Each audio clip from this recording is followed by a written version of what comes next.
আসসালামু আলাইকুম সবাইকে। সবার উপর আল্লাহর অশেষ রহমত ও শান্তি বর্ষিত হোক। আশা করি তোমরা সবাই ভালো আছো। বরাবরের মতো আজকের ক্লাসেও আমরা এসএসসি গণিত পাঠ্য বইয়ের বীজগাণিতিক রাশি অধ্যায়ের সবচেয়ে গুরুত্বপূর্ণ একটি প্রশ্ন সমাধান করাবো।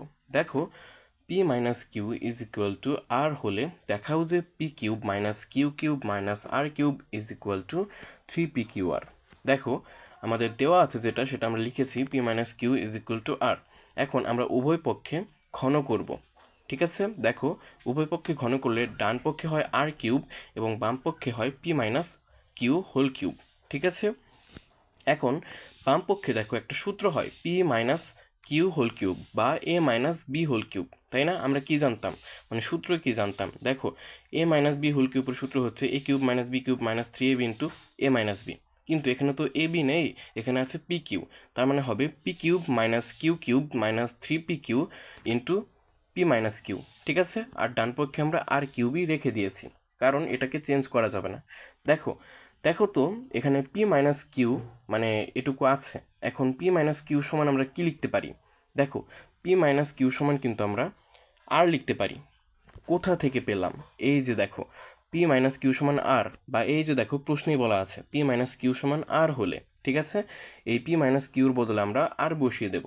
কেন বসিয়ে দেব? দেখো, আমাদের প্রমাণের মানে ডান পক্ষে দেখো 3p/r আছে, তাই না? অলরেডি 3p/q কিন্তু এখানে আছে। ঠিক আছে, এখন আর আনতে হবে। আর আনতে গেলে তো পি মাইনাস কিউর মান বসাতে হবে, যেখানে বলা আছে P minus Q is equal to R, তাই না? তার মানে আমরা এখানে আর এর মান বসিয়ে দিলাম। এখন দেখো, P cube minus Q cube minus 3p/r অর্থাৎ মাইনাস 3p/r পেয়ে গেছি।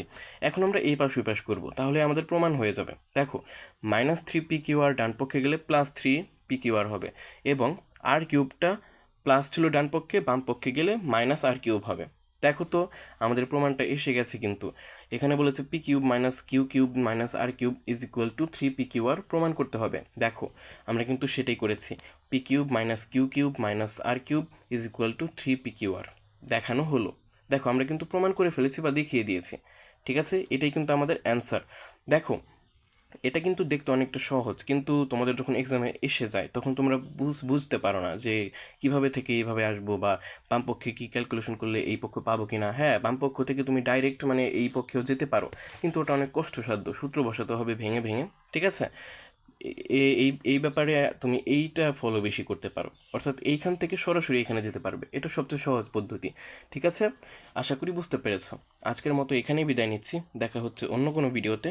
ততক্ষণ ভালো থেকো, সুস্থ থেকো। আসসালামু আলাইকুম সবাইকে।